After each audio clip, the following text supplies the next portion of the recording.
मंचावर यायचं. त्यानंतर हुकुमशाही प्रवृत्तीचा स्वार्थी आणि प्रत्येक चुकांसाठी अनुप्रियाला जबाबदार धरणारा अविनाश म्हणजे आपला सर्वांचा लाडका अभिनेता हरीश दुधाळे यांना विनंती करता आपण मंचावर यायचं आहे. आईच्या पंखांना बळ देणारी, तिच्या पाठीशी खंबीरपणे उभी असणारी ती रूह म्हणजेच आपली आभा बोळस यांना विनंती आहे आपण मंचावर यायचं आहे. स्वभावाने लालची, स्वतःच्या मुलाला मुठीत ठेवणारी, अनुप्रियाचा नेहमी तिरस्कार करणारी दुर्गाबाई म्हणजेच ही भूमिका साकारणारी अभिनेत्री संजीवनी जाधव या काय जोरदार. हे सगळे कलाकार अभिनयाच्या कौशल्याने आपल्या मनापर्यंत पोहोचतात, पण त्यांचे संवाद मात्र जास्त महत्त्वाचे असतात, कारण हे संवाद लेखनाच्या काळजातून मालिकेत उतरतात. आणि या मालिकेत प्रत्येक स्त्रीसाठी आपल्याला बरंच काही पाहायला मिळालं आहे, अनुभवायला मिळालं आहे. ही कथा ज्यांनी खऱ्या अर्थानं आपल्या लेखणीतून साकारली अशा या मालिकेच्या लेखिका रोहिणीताई नव्हे त्यांचा काळ्या जवळजवळ होतो. आणि त्यासोबत या सुंदर मालिकेचे दिग्दर्शक रवी कर्मकर सर आपल्यासुद्धा विनंती आहे आपण मंचावर येत आहे. एकदा हे सर्व अर्थातच त्या कुटुंबाकडे टाकायला जवळ आहे. आपल्या सर्वांना विनंती आहे आपण गेल्यावर बोलूया. आणि खास आपल्यासोबत या मालिकेबद्दल काही गोष्टी जाणून घ्यायला आम्हालाही आवडेल, आपल्याला सुद्धा आवडणार आहे. त्यामुळे लगेच आपण पुढच्या शिक्षणाकडे होऊयात. काही प्रश्न मी विचारणार आहे या मालिकेबद्दल. सगळ्यात पहिला प्रश्न आहे माझा रोहित आहे तुमच्याकडे. आजच्या या काळात हा विषय असा का निवडावा असं वाटलं? सगळ्यांना नमस्कार.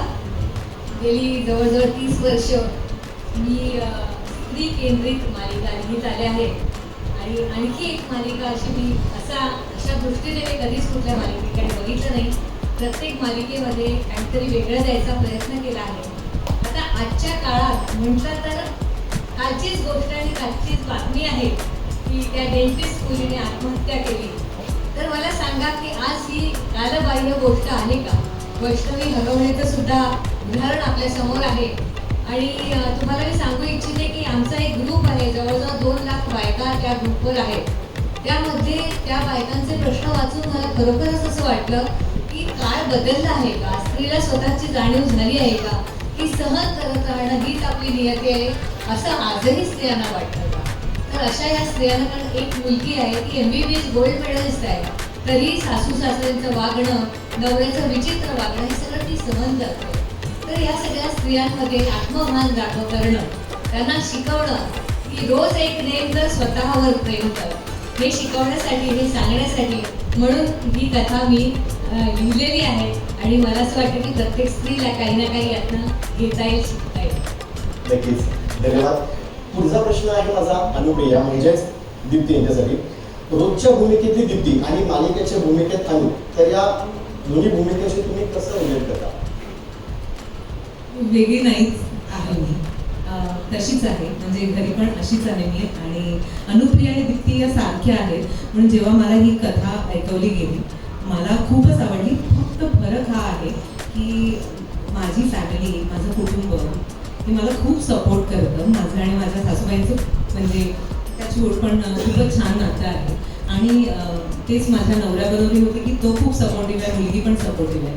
इकडे फक्त तो फरक आहे.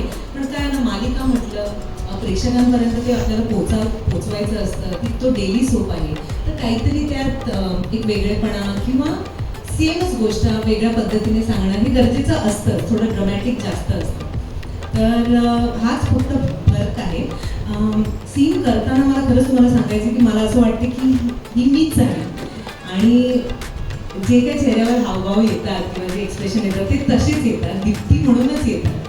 कारण मी रिलेट करते. आणि माझी मालिका म्हणून मी म्हणत नाही, पण प्रत्येक स्त्री, प्रत्येक लग्न झालेली स्त्री रिलेट करेल किंवा एखादी मुलगी रिलेट करेल. म्हणजे माझ्या आईच्या बाबतीत पण कुठेतरी असंच होत असेल. फक्त त्याचे काय म्हणतात, त्याच्यावरचं ते दडपण जास्त असू शकतं किंवा कमी असू शकतं. पण सेमच आहोत आम्ही तसं वगैरे. नक्कीच. आणि मालिका सुद्धा आपली थोडी वेगळीच असणार आहे, त्यामुळे आवर्जून पाहायला सगळेच आतुरतेने वाट पाहत आहे. धन्यवाद. पुढचा प्रश्न आहे अविनाश म्हणजे हरीश यांना. ह्या भूमिकेला वेगवेगळ्या छटा आहेत, पण ही भूमिका साकारण्यामागचं नेमकं कारण काय? पहिली गोष्ट, ही भूमिका मी स्वतःची अजिबात रिलेट करत नाही. त्याचं कारण आहे की स्लाइटली निगेटिव्ह आणि ग्रे शेड असलेली ही भूमिका आहे. नट म्हणून मला कायमच स्वतःला त्रासात आणि प्रॉब्लेममध्ये टाकायला आवडत नाही. जसं आजही मी स्वतःला एका प्रॉब्लेममध्ये टाकले आहे. आय एम ट्राईंग की हे पात्र अजून किती चांगल्या पद्धतीनं वठवता येईल. आता माणूस म्हणून सांगायचं झालं तर जसं ताई आत्ता म्हणाल्या की समाजामध्ये खरंच असे पुरुष आजही आहेत ज्यांना ह्या गोष्टी करायला आवडतं. म्हणजे एका वाक्यात सांगायचं झालं तर एक थोबाडीपर्यंत काय बिघडतं हा माइंडसेट आजही आपल्या समाजामध्ये आहे. सो कुठेतरी हे चुकीचं आहे, पण हे समाजाला आरसा दाखवणारं पात्र आहे. त्यामुळे हे साकारताना त्याची खूप थिनलाईन मी मेंटेन करण्याचा प्रयत्न करतो रवी सरांच्या सोबतीनं. आणि दुसरी त्या पात्राची बाजू अशी आहे की परिस्थितीमुळे प्रचंड सचलेली माणसं असतात. त्यांच्या शोल्डरवर त्यांचं जे काही ओझं असतं यामुळे अनेकदा समोरच्या माणसाला त्यांचं आपण खटकतं, पण त्यांच्या पॉइंट ऑफ व्ह्यू त्यांच्या मनात जाऊन जर तुम्ही विचार केला तर ते जस्टिफाय झालेलं असतं. अर्थात हिच्याबरोबरचं वागणं जस्टिफिकेशन नाही आहे, पण तरी अविनाश म्हणून मी माझ्या पात्राची बाजू घेणार. तर त्याचं जे चचलेपण आहे त्याच्या आयुष्यात त्याच्या खांद्यावर ज्या जबाबदाऱ्या तो वाहतो, ही एक ह्या दोन्ही गोष्टी सांभाळणं तारेवरची कसरत आहे माझ्यासाठी. पण असे उत्तम सहकलाकार, उत्तम लेखक आणि उत्तम दिग्दर्शक, उत्तम प्रोडक्शन हाऊस आणि सुपरहिट चॅनल यांच्या मदतीनं मी हे आव्हान पेलतो. वा. आणि तर जोडायचे असतात आणि तुला त्यासाठी तडजोडही करावी लागेल, तर तुला हे पटतं का आणि किती पटतं? खरं तर मी जेनझी आहे, मी आजची मुलगी आहे आणि तशीच पिहू ही आजची मुलगी आहे. तर आजची मुलगी म्हणल्यावरती लगेच आईने सांगितलेलं की ॲडजस्टमेंट्स करणं किंवा हे पटत नाही मला, आणि अर्थात पिहूला पण नाही पटत. पण आमच्याकडे 3 जनरेशन्स आहेत, मी, माझी आजी आणि माझी आई. तर ह्या तिन्ही जनरेशन्सला एकत्र ठेवणारा धागा म्हणजे माझी आई आहे. ती मला संस्कार शिकवते की का गरज आहे ॲडजस्टमेंट्स करणं, किंवा आपण एक कुटुंब आहोत म्हटल्यानंतर प्रत्येकाला समजून घेणं का महत्त्वाचं आहे हे ती मला सांगते. सो अर्थात मला सुरुवातीला ते निगेटिव्हच वाटतं की का मी हे सहन करू, का तू हे सहन करतेस. पण आई त्याचा एक पॉझिटिव्ह पर्स्पेक्टिव्ह मला देते आणि त्याच्यातून मी शिकते की हो, समजून सुद्धा आपण जगू शकतो, कुटुंबातच नाही पण एक सोसायटीमध्ये सुद्धा. वा, छान. आणि मालिकेमधून हे पाहायला आम्हाला खूप आवडेल, कारण की जेनझी तू आता म्हणालीस त्या पद्धतीने बरेच जेनझी तुझ्या वयातले आहेत त्यांना सुद्धा काहीतरी शिकायला नक्कीच मिळेल मालिकेतून, ते पण तुझ्या भूमिकेतून. धन्यवाद. पुढचा प्रश्न माझा आहे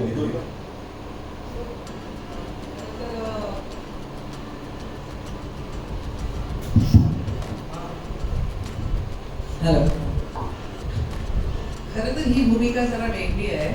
मी आतापर्यंत खूप भूमिका केल्यात, वेगवेगळ्या छटा असणाऱ्या वगैरे, पण ह्या मालिकेतली भूमिका करताना एक मला वेगळी कोणती दुर्गाबाई दिसते. म्हणजे खरंच म्हणजे अशा समाजात सासवा आहेत काही ठिकाणी, आणि ती वाईट नाही आहे, पण ती परिस्थितीमुळे म्हणजे थोडं तिला श्रीमंत सुना वगैरे हव्या असतात, आणि ती म्हणजे टी व्हीचे शो बघून ती अशी झालेली, क्राईमचे शो बघून तिच्या डोक्यात ते परिणाम आले की सुना काहीतरी मला विष घालून मारतील किंवा काय करतील, म्हणून तिला आपल्या हातातच ठेवली पाहिजे. आणि मुलांवर ते प्रचंड प्रेम असल्यामुळे तिला असं वाटतं की आपला मुलगा आपल्यापासून दूर जाईल. तर आजकाल मी बघताच की लग्न झाले की मुलं दूरच होतात, सगळे सासू आणि सासरा तिथे घरी सोडून वेगळे राहायला जातात. म्हणून तिचं असं सारखी भीती मनात असते की मुलांनी माझ्यापासून दूर जाऊ नये, म्हणजे सुनेच्या आहारी जाऊ नये, तो माझ्याच बरोबर राहायला पाहिजे, एकत्र राहायला पाहिजे. ही जी भूमिका आहे ना ती मी थोडासा अभ्यास करते, म्हणजे समाजात मी पेपर वगैरे वाचून वगैरे खूप असा अभ्यास करून मी भूमिका स्वीकारली आहे. आणि रोहिणीताईंनी त्याच्यात खूप वेगवेगळ्या छटा दिलेल्या आहेत, त्या मी करण्याचा खूप प्रयत्न करते. आणि सर तर आहेत, आमचं काही चुकलं वगैरे ते पटकन नाही असं करा, आणि खूप वेगळी भूमिका आहे ती. मला खूप मनापासून आवडली आहे. प्रेक्षकांना पण ही माझी भूमिका नक्कीच आवडेल. आतापर्यंत मी ज्या भूमिका केल्या त्या सगळ्या प्रेक्षकांना आवडलेलं आहे. ही भूमिका नक्कीच आवडेल. आणि साथीला असले मोठे मोठे कलाकार असल्यामुळे तर प्रश्नच नाही आमचा. आमचे खूप छान होत असतील, तुम्ही बघालच, तुम्हाला आवडेलच नक्की. नक्कीच. कसं असतं या मालिकेत तुमचं आणि तुमच्या लेखीचं बॉन्डिंग कसं आहे?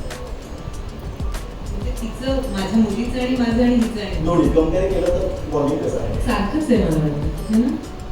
माझी मुलगी फक्त माझी मुलगी जी आहे ती खूप कमी बोलते, ती पण कमी बोलते, पण मालिकेत खूप बोलते. आणि आम्ही आई आणि मुलगी नाहीच आहोत. आई आहे मी तिची, पण मैत्रीण आहे. आणि प्रत्यक्षात पण मी माझ्या मुलीची मैत्रीणच आहे, कारण आजकाल ते गरजेचं आहे. म्हणजे आम्हाला ज्या शिस्तीत वाढवलं, ती शिस्त पण आता लावणं गरजेची आहे. पण आजकालच्या बदलत्या काळामुळे त्यांच्याशी खूप फ्रेंडली होणं खूप गरजेचं आहे, इन राहणं गरजेचं आहे. तुम्हाला सगळ्या गोष्टी माहिती असल्या पाहिजे. आणि माझ्या मुलीबरोबर मी हा प्रयत्न करते की नेहमी जर मी चुकले तर मला असं वाटतं की आपल्या आई वडील आपल्याला सॉरी नाही म्हणायचं, मी पटकन सॉरी म्हणते.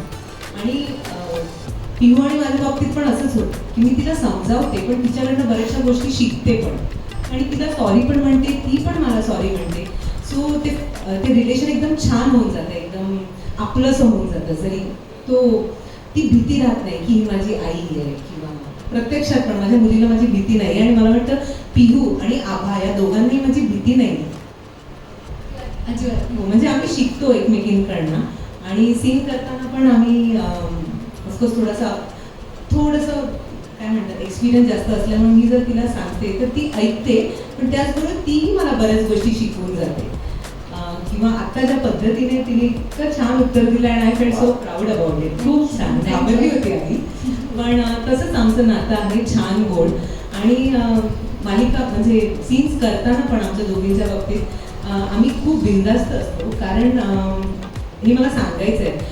सर ना रवी सरना खूप असं सूट देतात आम्हाला. मी त्यांना आत्तापर्यंत कधी एवढं बोलले नाही त्यांच्याशी. म्हणजे ते बघतात की बाबा करते का दीप्ती, हां ती करते ना, हां ओके मग आता देतोय मी सूट. जसं ताई म्हणाले की थोडंसं असं वाटलं की सांगून जातात की दीप्ती तू जरा हे कर, किंवा पिहू आईला असं धर किंवा हे कर ते. पण एकदा आम्ही सुटलो, म्हणजे मला आणि हरीशला तर ते फुल फ्री हँड देतात, चला चला चालू. आणि आम्ही चालूच होतो, थोडंसं आम्हाला खेचावं लागतं. थँक्यू सर त्यासाठी. खरंच म्हणजे एक ॲक्टर म्हणून ना खूप बरं वाटतं परफॉर्म करताना की त्या व्यक्तीला, त्या डिरेक्टरला कळतंय की आम्हाला काय म्हणायचं. तसंच पिऊच्या आणि माझ्या बाबतीत पण तेच होतं. आमची सीन उत्तम होतात. सीन उत्तम झालं की नातेवाईक सगळं उत्तम राहतं माझ्यासाठी. थँक्यू. नक्कीच. पुढचा